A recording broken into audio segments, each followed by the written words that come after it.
apprenticeships, and this is in sort of partnership with Ealing Borough Council, and we're working with them to put a bit of a pilot together. So really exciting to be here to present to you today. And myself and Lucy, who works on the programme with me, we're going to sort of talk through some of the aspects which hopefully will answer any questions you've got, but if not, we'll be able to sort of guide you into actually coming to speak to us if necessary with, you know, additional information that you may require. So I guess firstly, why TES? So we're really pleased to be working with Ealing Borough Council, and it's a really exciting time to be sort of growing and taking next steps in looking how we can support teaching assistants, but very much with this qualification for level 3. And sort of a little bit about us, you can see that I'm not going to read obviously everything on the page, but you can see sort of what's available to you and how we go about our course. It is a blended approach, so it's very much about you know, you can be doing your work online, but it's about being in your workplace, and that's really important. I know there's going to be some sort of approaches to looking at CPD working with your SEND department and looking at that across the borough, but ultimately a lot of your programme will be blended online. It'll be activities, but we'll talk about that a little bit later.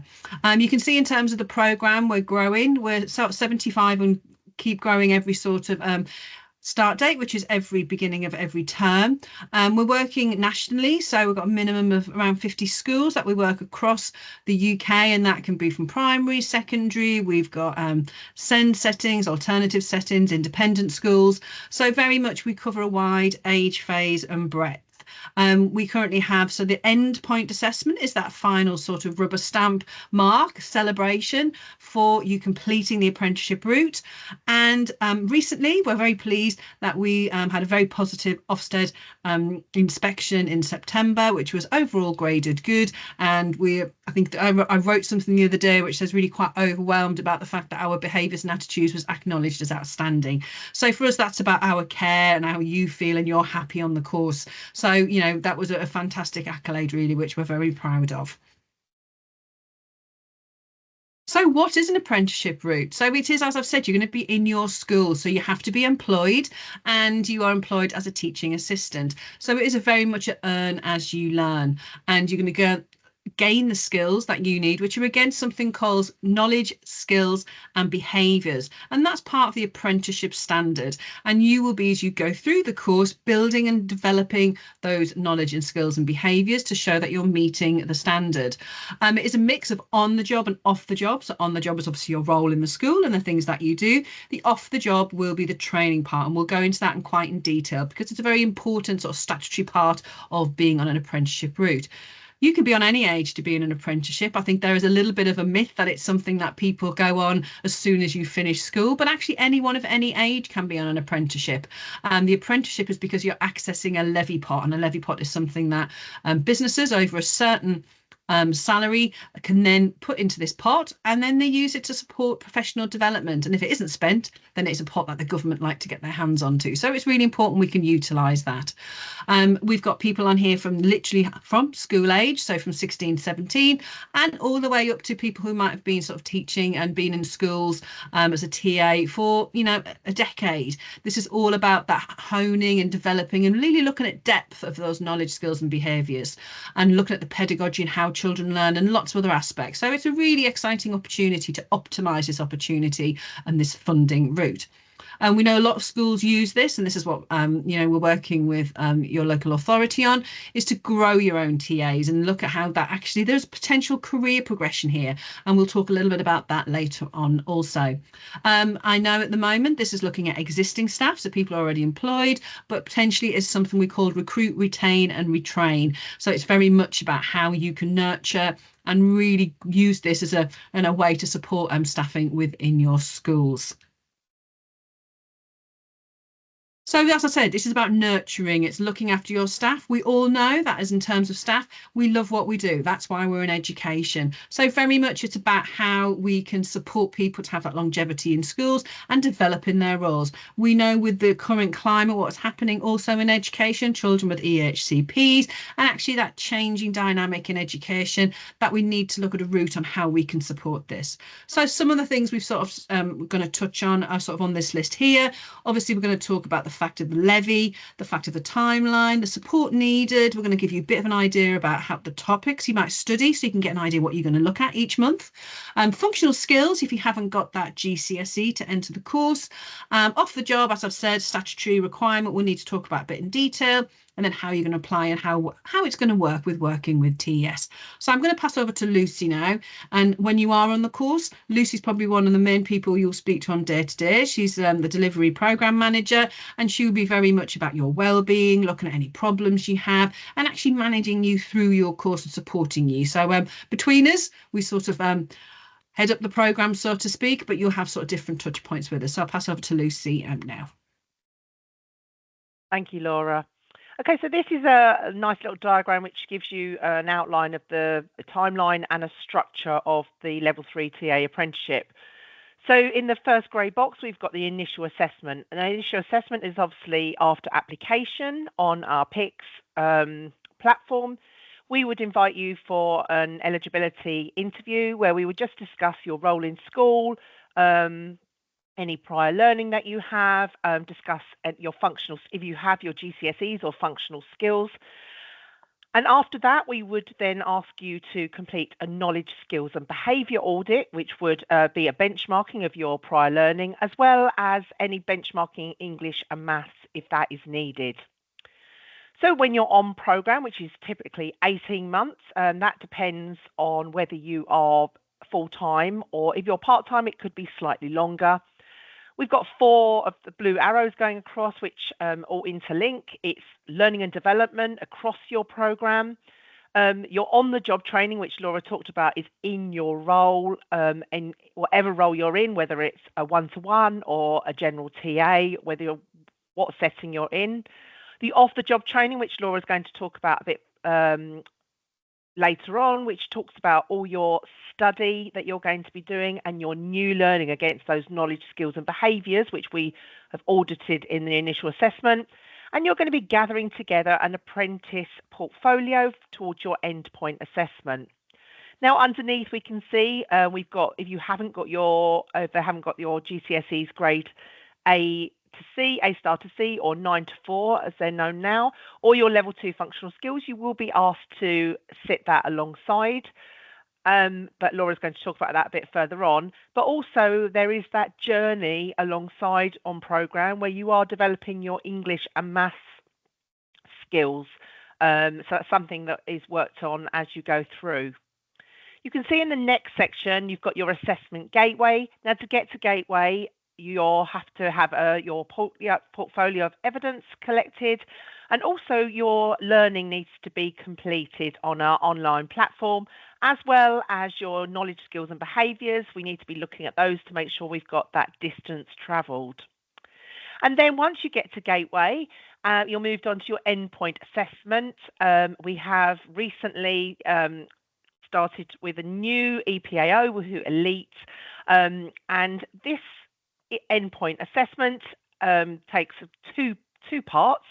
One of them is a practical observation, so that's in the role, the on your job, whatever you do normally. And then you would have a 15-minute question and answer after, and these are assessed against specific knowledge, skills and behaviours. And then there is a separate as part of the assessment, which is a professional discussion. And this is supported based on the apprentice portfolio.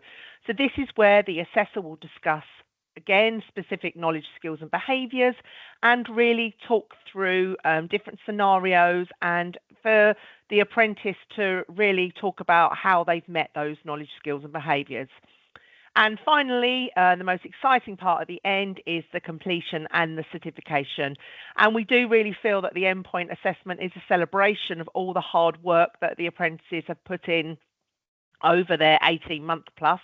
And obviously this is a big celebration for them and for us too. So again, a bit more about the timeline here. As I said, it's 18 months if you're full-time. If the apprentice is full-time, full-time is counted as 30 plus hours. If the teaching assistant is working on a slightly reduced contract or hours, that will be something that is worked out by our support team. And again, that would then impact the off-the-job time. So the off-the-job time will be matched to the hours that the teaching assistant is working in school. We have a really good dedicated tutor support. So each apprentice is allocated a pathway tutor who is an experienced member of TES and has really good knowledge of the apprenticeship route, as well as our online platform. They would meet the apprentices face-to-face and also virtually. So there's 10 visits over the 18 months. And the first one is face-to-face, and that gives a chance to navigate our online platform, discuss the expectations, meet with the school mentor or possibly with the employer as well, the senior leader. And also then the next visit would be a virtual visit, and it goes on like that. They would also be giving support and feedback online. So when the apprentice uploads any learning from the monthly focus task, I'm going to talk a little bit about that further on. There would be that supportive feedback, as well as being their first point of contact by email, Zoom, or maybe phone call if they need that. And again, I've just talked about that, that end point is the gateway where they're at the end of their learning and have got their portfolio together, and they're moving towards that celebration of that end point assessment. Thank you, Lucy. So a few things here just to be aware of what you get as an apprentice, but also some of the commitment from your schools. So as you can see here, we're on about the fact that you'll be getting some delivered, that blended approach. And it's about face-to-face training and online also. And this is all there that's supported, as Lucy's just said, regarding your pathway tutor. They'll be supporting you. They're going to be sort of your connector, so to speak, in terms of your course with your employers, which is your school, and ourselves. So it's very much as a very joined up sort of communication.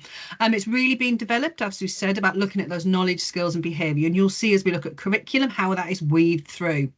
There's discussions, you get an opportunity to join a bit of a community in terms of sharing your opinions, looking at what other people have said, and actually really trying to develop your understanding of the topics that are happening in education actually as part of your role. And you'll be invited to some drop-ins. We have very much a wide enrichment curriculum. So we have a set curriculum which doesn't stand alone. They're all very weaved around, and Lucy will give us a bit of information on that coming up. But it's very much about opportunities. Optimise your opportunity. I think that's the real big message here. There are other sessions to be able to study. There's other opportunities for research, for reading. So it's vitally important that you really optimize your time, which when you're doing that new learning, which is seen as off the job, and that you take the time to get that work. It's not just, oh, I've done that and it's a tick box. There's very much a lot of thought to do, observing other colleagues, meeting with your mentor, speaking to other experts in your school as you develop your role. What we ask from your school is that you have a mentor, someone who's just going to keep an eye on you and work with you because you may have questions. That doesn't have to be somebody with QTS. It could be a really experienced TA or a HLTA, or in some schools it is the head teacher to help and guide you and support you. And that would be probably a fortnightly meeting just to see how things are going, review your new learning, and if there's any sort of guidance they can give as an expert. You'll then be observed. You'll be observed once a month. And the idea of that is an observation. There's forms. We have something called our one-stop shop. And that has everything that you will need. Every document, and that's shared with you, your mentor, your lead in the school, so they can access everything that you can access. That's the handbooks, policies, everything. And they will use that to sort of look at how you're doing with your role. And then look at targets and actually what could you look at. So for example, we were in a school the other week and it was about the fact that actually the TA, she was brand new. She'd only been in the role probably for a few months. But we said, you need to get right down to their level. And why would you need to get down to the children's levels? What do you think that's going to help bring about? So it was on about rich conversations, and actually just making it a bit more personable and actually how you might do that. And what impact would that have then on your role and actually working with that child? So there's lots of things on how we can help you develop. What you might then go and do is observe another TA in another class and actually how do they engage with students? How do they do it on different levels? So there's lots of little sort of approaches that we can do, but you will work through that with your mentor. The mentor will then lead with the TES tutor, and as Lucy said, about those meetings that happen. But ultimately, we're always available. You would have our email addresses. They're all in the handbook, the information that you get, but also if your pathway tutor, there's any questions. And the most important part, which again I've mentioned, is about that dedicated time for your off the job and how that might work. So Lucy. Thank you. So we touched a little bit about our curriculum, and our curriculum has been written with our knowledge, skills and behaviours in mind, which link to the Level 3 Teaching Assistant Apprenticeship. So each month has a theme and a focus, and the knowledge is built upon and revisited over the 18 months of study. So you can see here we've got safeguarding, we've got curriculum, some of the curriculum ones like child development, delivery of phonics, we've got supporting maths curriculum. There's just a few examples there and I'm not going to read through them. They don't stand alone. There are themes all the way through. So there's safeguarding themes that are linked through several of our sessions. There is then specific SEN monthly focus tasks, but it's also included in some of the curriculum and also supporting English and lesson planning for intervention. So nothing stands alone. Our sessions are all very interactive. There are lots of there's reading, there's videos to watch, there's tasks to do. And we also encourage our apprentices to discuss our themes via a question and a discussion box on each month. They get to do that interaction and also magpie other apprentices' ideas. Just go to the next slide, please. So again, there's a few more examples here, but I think just to take away from it here, that nothing stands alone. It is all revisited and built upon over the 18 months of study. I think something to also add as well, we've obviously got this, 18 months of study, but we have a set sequence that we feel works sort of in terms of the next, if you're very much brand new to the role, but we also fully appreciate there might be topic focuses in the school, or there might be certain agendas on assessment or behaviour or EAL. So those sessions can be moved around. It is fluid. So for example, we've got an apprentice recently where she was actually being moved, as can happen between your academic years, to a different year group, and she had a really high setting of AEL students. So we moved that around and we moved that session much earlier. So it can be very responsive to actually your role and what's happening. But we do find a lot of the time it sequences quite well. You do phonics and you do math mastery, but it's important to know that they can be moved around to suit your needs. And we've said there's breadth and depth. So even though you go, I might have been a teaching assistant for so many years, but actually have you done some of the more recent research into certain topics or SEND needs? So the idea is that it's very broad based, and we do primary and secondary. So you get a level 3 teaching assistant apprenticeship, but it's very much then has some breadth and depth and actually has focused on specialist aspects such as SEND, specialist aspects such as maths mastery. And you'll see there through the topics. So it's really important to understand it can be quite broad based, but there's a lot of breadth and depth to it. And as Lucy said, there's threads there through. SEND is threaded through so many different sessions, as is maybe maths and mechanics of that. So it's really important to understand how that will all sort of align and join together. So function and skills, this is something that's very much about onboarding. So as part of your eligibility interview, we will be checking and seeing your qualifications to see whether or not you have that qualification for your GCSEs. If you haven't got them, do not worry. We have a support program in place and we can work with you on this. Part of the onboarding is we will benchmark you. We will ask you to do, we'll give you some details, and we use NCFE, and we'll ask you to do a bit of a skills scanner, and it will be looking at your starting point. If your starting point is really low, and that's sort of, working towards one of the sort of lower levels, then that might be a wider conversation. It could trigger second stage interviews, but that's absolutely fine because we want to get this right for you. So it's really important to look at actually where your starting point is. If we then think that that starting point has that trajectory, then you will get access to our online platform to work through functional skills. You get a personalised plan looking at the gaps. But more importantly, if you need additional support, we have specialist tutors, and we have one for English and for maths. You have to have one for English because part of English has to do speaking and listening, and that's part, you have to do that as a group, and the pathway tutor will work with you on that. But again, that's great to have them because you can ask the questions about some of the NCFE work. For maths, if you're at a certain point, then you will get a tutor for level 3. We just think it's really important. We fully appreciate for some of us it can be really quite daunting, and we worry about it. Of course we do. But please, we just want to reassure you, we've introduced some live sessions, we've got one-to-one support, and that's had a really impact on our apprentices to help them in actually navigate this as a qualification to gain as part of the apprenticeship.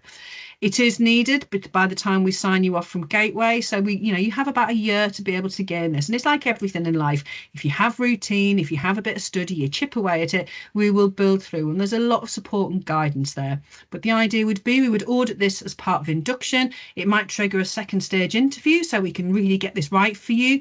And then on your first day of learning, which would be the start of the course, then functional skills will be weaved through that and actually, how this is going to work. And there'll be a separate webinar sort of introduce you to that and to talk through it as well. But it is important that just to remember that we're here to support you with functional skills. So we've talked a lot about, we keep on going, oh yes, this 20%. So it's really, this is important. This is what really stands out for apprenticeships in terms of it being this sort of a study route. So you get 20%, and that 20%, as we said, is calculated. If you are full-time, 30 hours plus, then it is about 7 hours a week. And the one thing we look at is that making sure that's a quality 7 hours.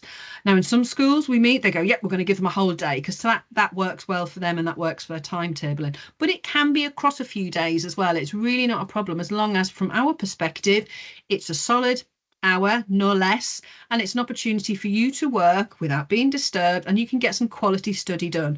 And we have a lot of apprentices who like to do that hour in the morning because it might actually prompt them as they go through the day, some tasks they're doing, and they might revisit it later on, or they go next morning. So it really is a bit of a negotiation and a discussion, but there's a non-negotiable that it has to happen, and we ask you to fill in logs because this is part of the funding requirement with something called the ESFA, and that's where they log the money that comes in and out regarding to the levy. So it's really important because it's all about new learning. This is about you being able to develop your knowledge, skills and behaviours as part of your course to show that you meet them and how you've progressed, how you've taken new knowledge, new learning, and how that's helped you develop your role. So that's really important. It is important as well, as I've said, that 20% that you get that good quality time and that's in the optimum environment. And again, that's completely up to the school how that works, but you need somewhere you're not going to get disturbed. Now, that's really hard in a school because you just have to walk down the corridor and someone might grab you, or we understand we need some of that flexibility, and that's for the school to work at and actually with you and how that's going to happen in terms of also we fully appreciate there might be some staffing constraints, so there needs to be an active conversation about this so it works. So when it does work, it works really well and people get into a good rhythm of their study and actually are able to sort of complete the work that they need to do.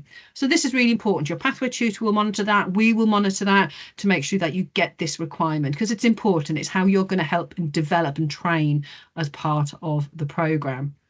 We do share some really helpful guidance. And I have to say, of all the documents we get from the DFE, I think the ones regarding apprenticeships and how off the job works are brilliant. They give case studies, they talk about examples. So they're really good for senior leads and schools to read, just to understand, well, how can I make this off the job work? And actually some examples of what is classed at that as well. And again, this is straight from them in terms of sort of imagery and how it works, but it's a real good way to gauge about, well, what is that? And for me, it is all about new learning. What is there? We have to say, if it is functional skills, to remind you, that is additional. That is usually done in your own time. It says there about if it's English and math, it is above level 2. So we do talk about functional skills. You saw in that early slide where Lucy said it's continuous, because actually numeracy and English for your course, we're expected to develop that. And actually use that as employability skills, all part of Skills Forward, which is currently happening, obviously, with the new government initiative. So it's really important that you're very aware of what is and what isn't. We ask you to fill in a log. And the idea of that log is we need to see, it's literally like, I started at this time and then I finished. It has to be that so we can really clearly see that you are getting that time. And also we will be looking at actually how that time is quality. So what did you do? The so what element in a little bit of a way. You've just done that study. What do you now know? What do you think? What have you developed? How has that helped you? So we ask you to have a bit of a reflection. And it's a great way also when you have to go back and sort of start putting your portfolio together that you can talk about that evidence, because you have to be able to talk about some examples. You studied about mastery of maths. How has that helped you? Well, you might have been teaching a young, focus group of children, and actually you needed to understand that part of that mathematical aspect to be able to help to move them forward, or early phonics, things like that. So it's really good because then you can talk about how that you've done that in your role, and that's why the off the jobs actually are really important, that they're detailed and they work with, and we give you some templates and some guidance on how they would be. So you can see there's some facts about it, about the fact that it must be in your contracted hours, and this is really important. So for example, it's when you start and finish the day, your off the job time must be, so your study must be able to be categorized in that time. You can deliver off-the-job training in the apprenticeship's normal workplace or an external location. So for you, it's all online, but you would also take into consideration any CPD you might do in school if it's new learning. And there's lots of things that can happen. So we would talk about in a bit more in detail, but it's about that new knowledge and learning. I know I sound like I'm repeating myself, but it's really important to get that into your head about how it is, so you can understand about how you're going to make sure you can document that and show that you've gained those hours. And as we've said, progress reviews will be asked, we'll be logging it, we'll be checking it. So it is a big part of it, and it is important to get it right. But once you're in that routine, then it does work really well. And again, this is the information Lucy talked about a little bit about that earlier, but we can see how that will work. And you can see there's some lovely examples there. Part of the course as well, we don't expect you to arrive here with being able to do a lot of things. Lucy and I were talking earlier about we're going to develop the first day of learning to have much more about reflective learning. That's a big part of our courses in TES, very much about being able to ask the right questions. Oracy is really, really important. Yes, you will do some writing, but we're very much about when you have your review meeting, it's having a discussion, that professional dialogue to actually, how are you doing, how are you moving forward. But also the idea is, and modeling that, you will take that away with you. So when you are teaching a group of children, or you're in a whole class situation, or even a one-to-one, asking the questions, how did that go? Did I really get what I hoped to get? Did that, was that outcome where we needed it to be? What do you think I could do better? Or when you're observing somebody, what do you see? What's been really good? What might you take for your practice? So it's really helping you to have that reflective nature all the time, because we also know with your roles, you move from one thing to the other. So it's really important to be able to reflect quite quickly sometimes and very efficiently, so you can understand about where you might want to go next, or what I need to focus on, because that could inform your peer observation. So going to, to visit your experts and actually look at the type of pedagogy and teaching they do, but also it might be what you might go and research, might you go and study further. So there's a few things there that we sort of go through. And as we said, research is really prevalent through the whole of the sessions. You'll do the in-learning, and there are training and network events. And we're really trying to push and, grow that even further. And this is where this pilot, hopefully as well, will really grow that sense of community as we look ahead. Lucy. So as I talked about previously, we're going to talk a little bit about how the apprenticeship is assessed. And I talked about it's being independently assessed by elite awarding. And when the apprentice gets to Gateway, and that's again when they've completed their learning, we've looked at their knowledge, skills and behaviours audit to ensure that they've got that distance travelled. And also, when they've got their portfolio of evidence together, they will be put forward for endpoint assessments.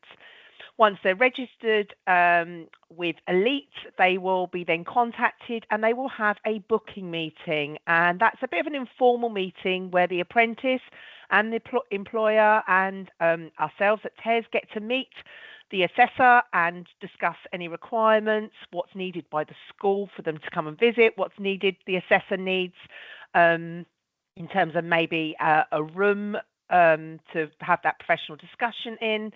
And it's a familiarity meeting, which is great for our apprentices to hopefully calm some of their nerves. The cost of the EPA is included in the course fees. And again, we talked about the two different parts. The teaching assistant will be observed working with a group or one-to-one or whatever they do in their normal role.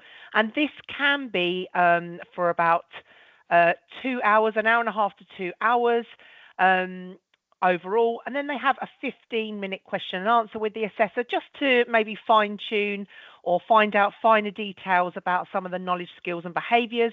So, for example, one of the knowledge, skills and behaviours might be looking at technology, and if they didn't quite see what they need to see, they would ask them in that 15-minute question and answer. And this is followed by a professional discussion with the apprentice and the assessor. Now, this can be on a separate day, because I know some of our apprentices find it a bit overwhelming to have the two parts at one time.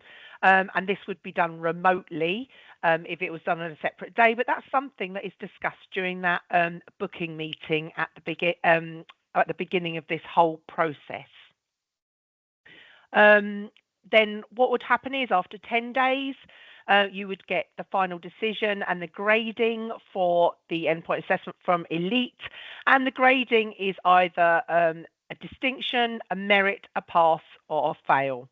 Obviously, we don't like to focus on that, and we've had some really good results, and we've actually had a 100% pass rate from our endpoint assessments, which is fantastic. But I work together with the apprentices and the pathway tutors to really get them ready for their for those 2 parts, getting their getting their evidence together, and then looking at that mock discussion and those mock questions that they might be asked, so that if there are any gaps in their learning, they can go back and have a little look and write any notes they need to. Elite really encourage them to take in their evidence that they've put forward in their portfolio, and we also have some planning documents which the apprentice can complete beforehand, looking at different scenarios of what they can say if they're given a specific question, so that they've got those little prompts if they need to. And Lucy's just rightly reminded me there about where we are weaving EPA, because we've talked about it now, but it's something you will discuss from the very beginning of your apprenticeship. 18 months might sound a long way to go before that end of celebration, but it's important that we sort of prime you. We can have discussions about questions, about sort of things you will ask, so that you get into that really good habit of how you might have those professional discussions. So it's definitely something that, we've got threaded through the whole of your apprenticeship course. So we thought it was important to look a little bit about the aspirations, why go on to a level 3 course and where this might take you. We do offer a level 6 apprenticeship, and that would be looking at sort of equivalency is looking at initial teacher training, and that will gain to QTS, as that's qualified teacher status.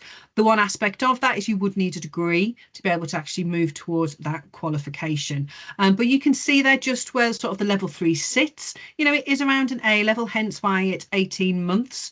But obviously with the 3 months at the end, it takes it sort of to that 2 academic years, but you can see how it moves forward, and people do progress through. And like we've already said, we have people coming in at very different starting points. We have people who do have degrees, but it might be a very specialist degree, but they want to be a TA, they want to be the best they can be in the role they want to be, and that's really important. It's really important of why people are coming into this, but also some people come in with a very clear vision about the fact that, well, I'm going to do this, and then when I've done that, actually my aspirations is to be a HLTA, a high level teaching assistant. So there are qualifications out there at the moment, and we can guide you on where you might look.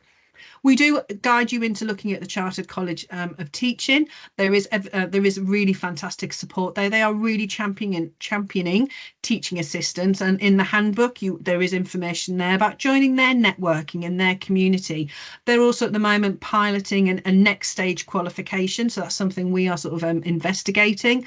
But very much this is a stepping stone, and it can be part of a career plan, and it can be where you're going to go next. And we very much do act sort of as a career service sometimes, particularly if people do, well, how do I get a degree? That is where I want to go, but I want to keep working. So we can talk to you about that. We can give you some guidance of institutions we really rate in terms of who do it the best in terms of for individuals, because it is a very personalised route. And I think anything in education, and I think it's a good thing that there are lots of different providers and opportunities and routes as well.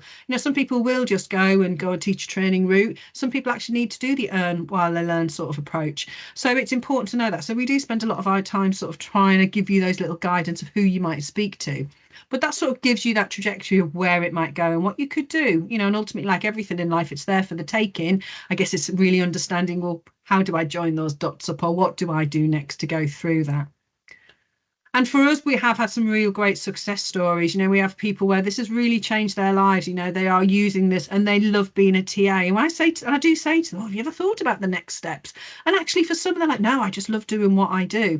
And I think that's the beauty of education. It's a bit, I always joke, and it's a bit of like a stick of rock. I'm a secondary educator. I've been in secondary all my life. Lucy, if I broke Lucy like a stick of rock, I never would, because she's too valuable to me. But she is primary through and through. So obviously that works really well for us in terms of a team and how we can complement each other with our knowledge and skills as well. But I do work in primary. Lucy goes into secondary as well. But there is a certain part of you know what you like, and you know what you love and what you are as an educator. And I think that's really important to maintain that passion, why we're in education. But we do have people who have progressed on further. They've gone to, you can be much more specialist. This is a teaching assistant qualification. As it says there, you could move into primary or secondary. We want to give you those skills. That's why it's got such breadth and depth, because you can go into it. Because if you're in secondary, you might be teaching children who have that cognitive age and actually are learning the primary curriculum. So it really does depend. And that's where we have those really rich conversations with you to understand your starting point and what we are doing.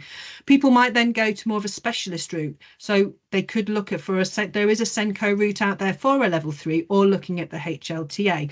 And again, we can guide you on those best providers we feel are the next steps for you. For us at the moment, we are just a level 3 and a level 6, but that doesn't mean we can't guide you and actually give you some steps on where you might go. Because I think that's sometimes the missing point, and having that confidence to go and seek it. So that's that part of it too. So how to apply. So as you can see there's a lovely QR code, and there is on our website as well. And that will take you, as Lucy said at the very beginning, we do something through Pix, and that will ask you all the information. Working with Ealing Borough Council, they will provide you information on specifics that you will need to state in your application in terms of, so that we can direct for the levy and the payment. But again, they will send out sort of a fact sheet so to you, and if you are seen as eligible, and then they will give you that information so you can apply. And then pretty much we then pick this up. We do the interviews, we do the auditing, but they will be there as part of the interview process. But we were there to guide you, to get you that prepared for that route looking ahead. I think the one thing that we feel very passionate about is a very joined up process. We're all in it together. We're very much about the fact that we work with your school, there's the pathway tutor and ourselves, and we all make sure that we can make you the best version of you, and how we go about that and how we personalize that, how we support you, make sure we're aware of your well-being. We know life happens, we know things happen, and it's just making sure that we can support you and give you that best steps forward so you can make the right decisions and support you in actually being successful in your course. I want to thank you for your time in listening to Lucy and I talk through the programme. We hope that's maybe answered a lot of your questions, but if it's created even more, brilliant. Get in touch, please. We're happy to help, and we're happy to sort of talk you through any little concerns or queries that you may have as you look at this journey ahead on a level 3 teaching assistant apprenticeship with TES. So thanks very much for your time.